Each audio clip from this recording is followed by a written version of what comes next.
How does a beginner get good at jiu-jitsu? Like, given that you're starting this white belt, what's your philosophy on that? Obviously, buy all of my instructionals Yeah. at full price, Yeah. not during a Price? sale. Okay. That would go a long way. For those of you who are Russians, I'll send you instructions or all the forms so you know how to steal it.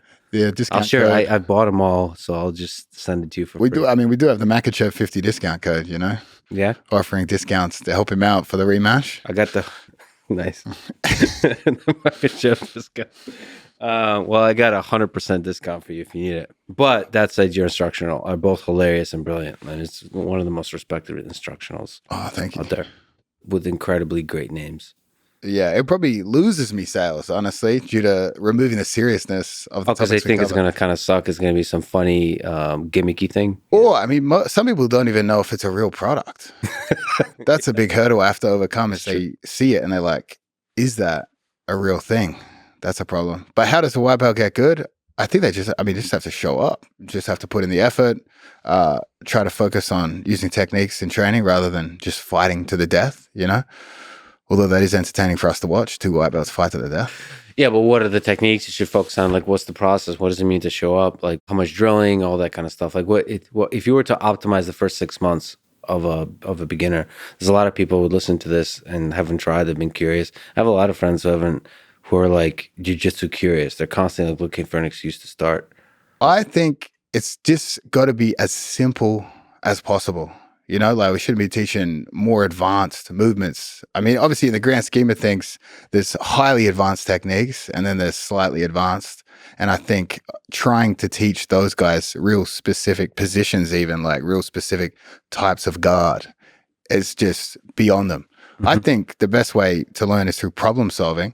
And I think if you show the technique before they've discovered that problem, the learning is sort of held back. So I like the idea of using kids style games to show them a problem and then use the techniques to fix the problems they've just discovered. I think that's the best way to learn.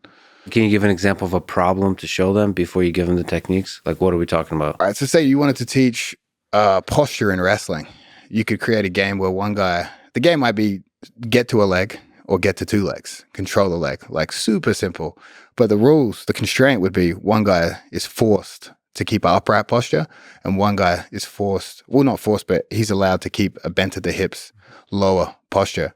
And obviously within that constraint, the guy with the better posture is going to have more success. He's going to have a better posture to secure a leg or secure both legs, and therefore you've demonstrated the flaws of bad posture without having to explain it to them before they really tested that out.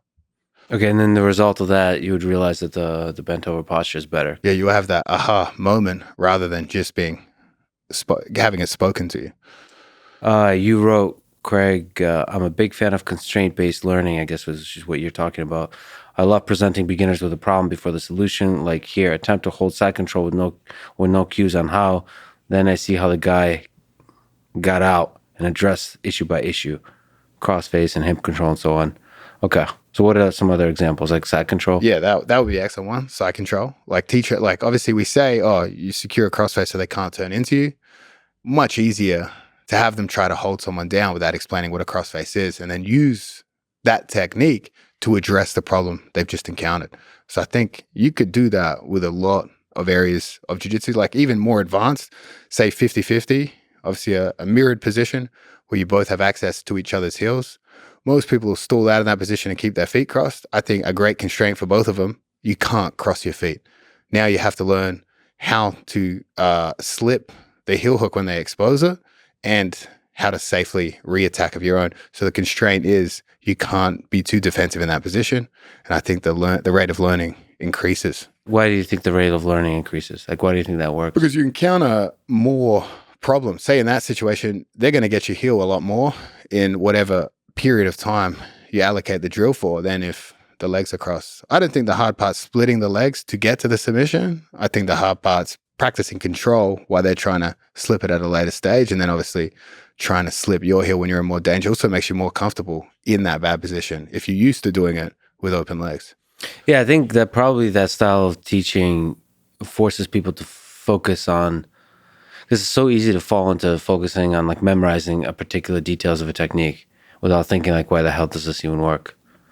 And Exactly. if you don't have that, you get to focus on like from like as cliche as it sounds, from first principles, like why the hell, how the hell did I get out of this? Like why does this even work? Why does wrestling work? Why do you have a bent over posture? You get to like start to ask those kinds of questions, which is kind of interesting because it's not obvious to me that bent over posture is the right posture for jiu-jitsu, right?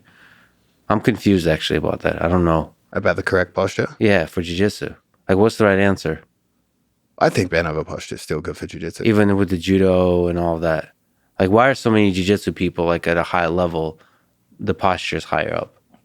Well, I think wrestling posture is just a bit too low because it's not necessary, right? If wrestlers are like low enough to the ground where your hands could touch the mat, but in jujitsu, it's kind of a mix between like wrestling and judo or Greco-Roman wrestling. So, um, I think it's just a bit more lax, and it's bent over, but it's not upright, and it's also not super low. Bit more room for error too, because obviously the jiu-jitsu guy's shot isn't going to be as athletic or as quick as a wrestler, especially a wrestler with shoes. So it actually comes down to the fact that jiu-jitsu people just on average, even at the top level, are not good at shooting.